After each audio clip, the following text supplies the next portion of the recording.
Hello everyone, it's Shane Kanto, your Wasteland reviewer, and I'm here to review the thriller Out of the Blue. And this is from writer-director Neil LaBute, who also wrote The Wicker Man and did the film House of Darkness that will be coming out soon. And that's not a great track record, and this one didn't continue that.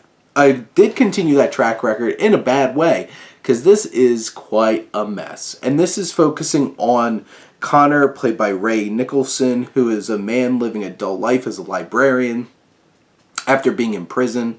And he has parole officer Hank Azaria, which Hank Azaria is like the only legitimately good performance and interesting character in this whole entire movie. So just throwing that out there.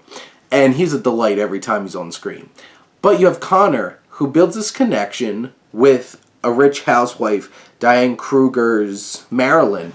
And what would be a steamy romance feels really muted, and they don't seem to have a lot of great chemistry together. Diane Kruger's a great actress, not one of her best turns, and Nicholson just doesn't feel natural trying to say any of this really clunky and terrible dialogue. The dialogue is bad in this film, and none of it's really believable. And you have him developing this relationship, and of course it goes to the place where it's like they have sex so many times in this film, and none of it feels really passionate or like really selling that sexual tension for us to really invest in this relationship. It just feels so awkward a lot of the times, and it's really her trying to convince him. It's like, kill my husband so we could be together.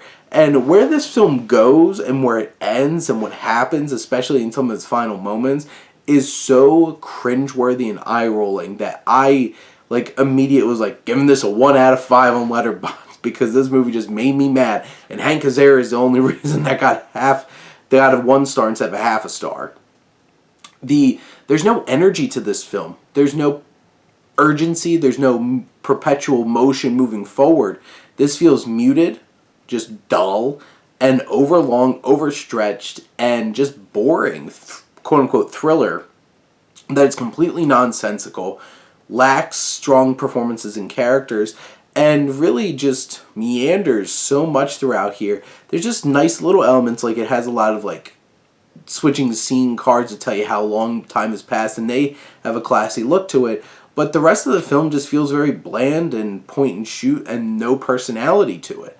So that's a hard thing to balance here, but put some energy into this, because this film felt so lacking in energy of any kind. And just by the end, I was ready to just be like, well, that was just a dull time, whatever. But then where this goes made me mad and just rolled my eyes, because I'm like, you gotta be kidding me. So even in the end, not the strongest effort, definitely something to skip.